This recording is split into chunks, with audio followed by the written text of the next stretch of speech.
Fishy in the lock. I wonder if they get swept through when the paddles are opened. Don't know. Never noticed it. Anyway, here we are, waiting for Lloyd.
See you in a few months. Till the next time, darling. Take care, mate. You take care. Look after yourself. All right, buddy. All right. Real pleasure, Chris. See you, Lloyd. Hope the blacking goes well.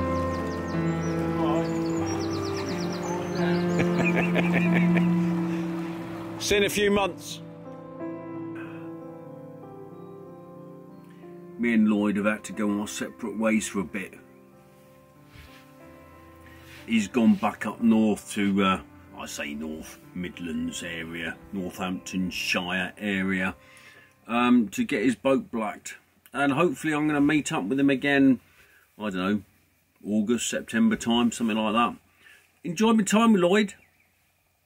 And that piece of music on the underscore of us separating, a bit sad, was made by Lloyd, as it happens, and there's the link in the description as to if you want to listen to more of his music on soundcloud.com.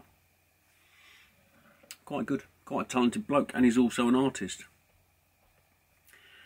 Anyway, let's move on to something a little different. In the early hours of the 8th of August 1963, a train was brought to a halt on that bridge by a gang of 15 members. They stole 2.3 million quid. It's about 38 mil today. It was known as the Great Train Robbery, and it was led by a fella called Bruce Reynolds. I'm here. Now, I've wrecked the site, and there's a bend down there which you can't see from the road, so you can't see what's happening from the road. And there's a bend up there, so anything coming down that way wouldn't have necessarily eyes on. And in 1963 not everybody had a car, so the roads would have been generally quiet. But my aim today is to talk through this robbery I'm not stating it was a good thing, but I am interested in the getaway. What happened up there, happened up there. But what happened on the getaway, well, I want to discuss that because I think there's a different perspective.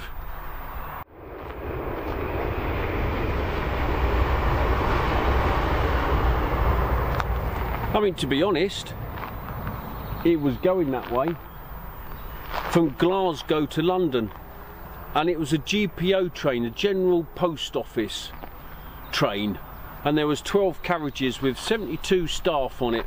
Now the fella was stopped because the signal was on red, and it was on red because they put a plastic bag or a glove or something over the green thing, and then doctored the wires with a normal car battery and made the red light glow. So the train driver stopped, and then he went to the phone, and then he realised the phone lines had been cut, and at that point there they were overpowered, and they drove the train with the help of the driver, because the driver they brought with them couldn't work that train. He goes, no, I'm qualified on the older ones, not these ones. Oh, nice one, Cyril. I thought you could drive trains. Well, yeah, not this one, no. So, Mills, can't remember his first name, Mills, after they coshed him over the head with an iron bar, said to him, right, get up here and drive the train. So that's what he had to do. Meanwhile, the people in the back were lying on the floor. They were backing up all the money in 128 bags. Now, all but 8 bags were taken off the train. I don't know why leave the 8 bags. Don't know. None of the money, or very little of it, was ever found. But they did catch the geezers, the 16, 15, 16 fellas on that robbery. Now, did you need that amount of people? I suspect that number grew when they worked out their estimate of how are we going to stop the train, how are we going to do this, how are we going to find out all that information. And I suppose all those people grew and they all wanted a bit of a cut, and they got 300,000 each, which is worth about 3 mil. Not bad for a night's work. However, it's the getaway bit. Now, if I was planning this myself, I would have had four vans, all the same make, type, model, all with the same registration number. Okay, you need to doctor that a little bit. And on the getaway, one would go east, one would go north, one would go south, and one would go west. It's about deception, and I've learnt about deception when I was at Bletchley. In fact, I knew about deception before that, but that was key to my thinking of doing this as a kind of a vlog. The Great Train Robbery, got in a van, and then they went about 30 miles away, over there, other side of Aylesbury. Fingers Malone probably nicked a van from somewhere and then drove using the back roads. Now, what does it mean by the back roads? Probably not this, well, this B road, but these sort of small C-type roads to a place called Leatherslade, to a farmhouse which is in the village of Oakley. They lay low at this farmhouse, and someone said to the old GPO workers in the train, they said, you don't move here for 30 minutes before you raise dibble, before you get policeman plod, you stay there. And they did. Anyway, so within 30 minutes someone worked out, well, they must be within about 30 miles of this location in a lay low situation. So of course, listening to the blower on the transistor radio, they worked out the police were onto them. Close all the roads, and so, well, they were going to move on the Sunday, well, they had to move on the Friday, and it caught them on the opposite bit. Whereas I think there's another way of doing it. I wonder if they considered it, and I wonder if policeman Plod, even Clouseau, might not have thought about this. I mean, he catches the Pink Panther, but would he have caught Chris's Great Train Robbery escape plan? Dunno.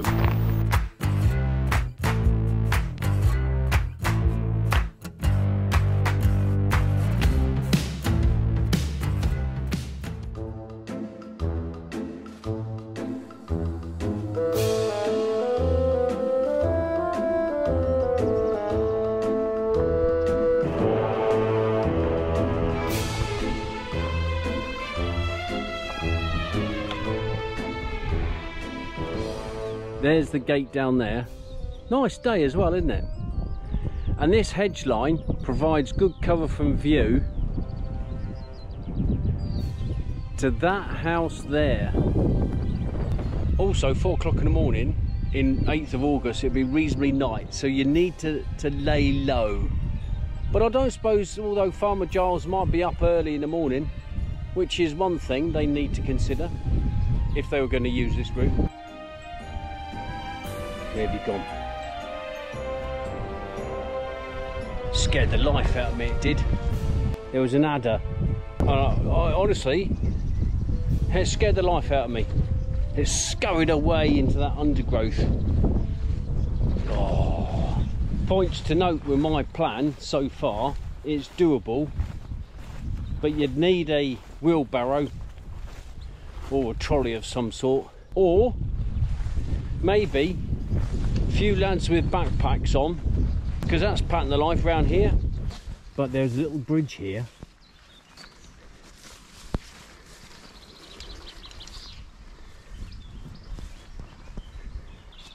That leads onto the canal. Here's my plan.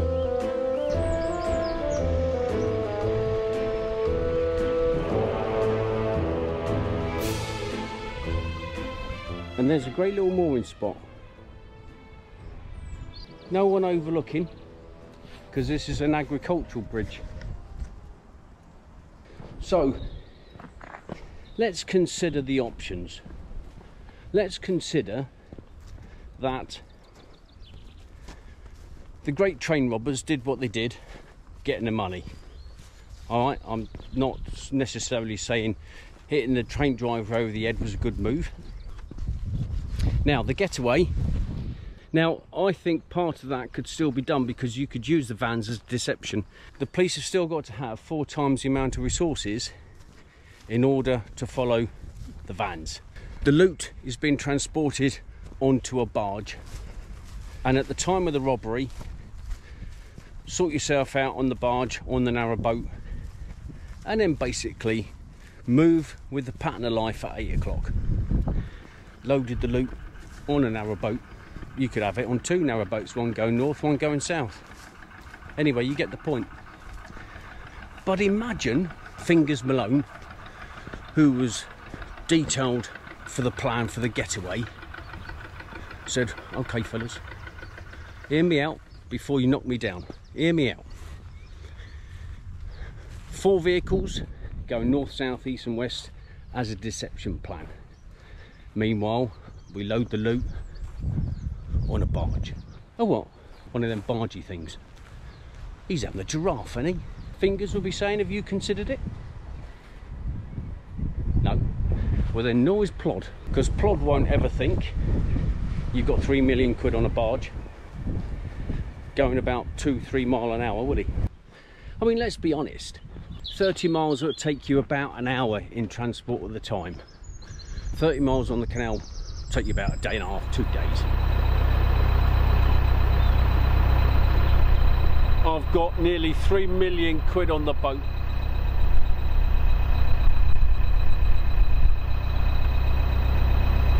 I think as long as, keep your head down,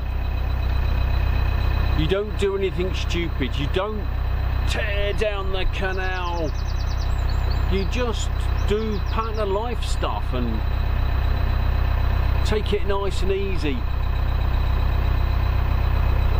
Admittedly, it's a bit of a risk. Admittedly, if Dibble catches you on the canal, there's not many places you can hide. You can't do a quick Yui.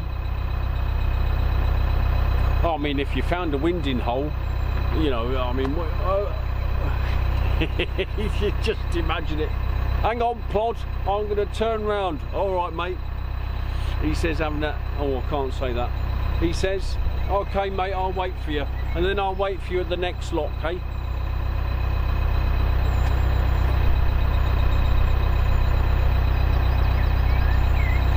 But I honestly, I think this would have been the way to go. Stash, get one of them working boats, stash the loot underneath a big bag of coal. Well, you know, not one bag of coal, but you know, you need some coal. Off you go.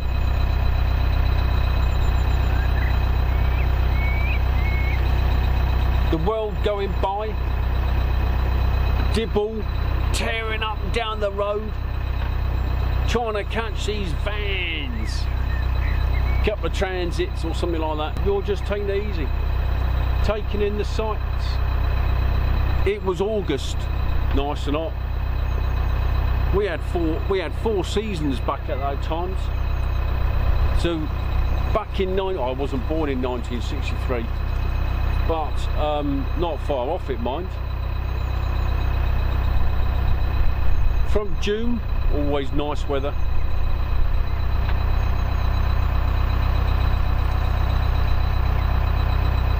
Love it, love it. But in my 10 months on the canal, I've never seen plod. We've got Dixon Dock Green, evening all. Certainly don't plod up and down the canals looking for crime. Doesn't happen. I wonder if the Great Train Robbers considered the canals as a viable option as an escape route. I don't think they did.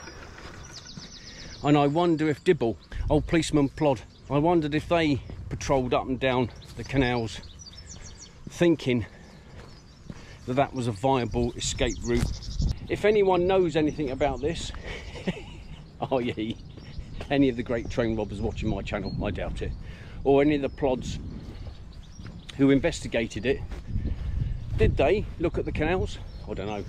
Maybe a film, a remake of the Great Train Robbery with the escape route being on the canals. I think that'd be quite funny. Action packed, lots of high speed drama. Well, maybe not, maybe that would be the deception plan, that would be the high speed drama with the sedate movement of the loot. I mean, as long as the fellas weren't wearing a peak cap, a stripy t-shirt, a Zorro mask, carrying a bag with swag written on it as they're navigating the inland waterways. Tell me what you think, comment below.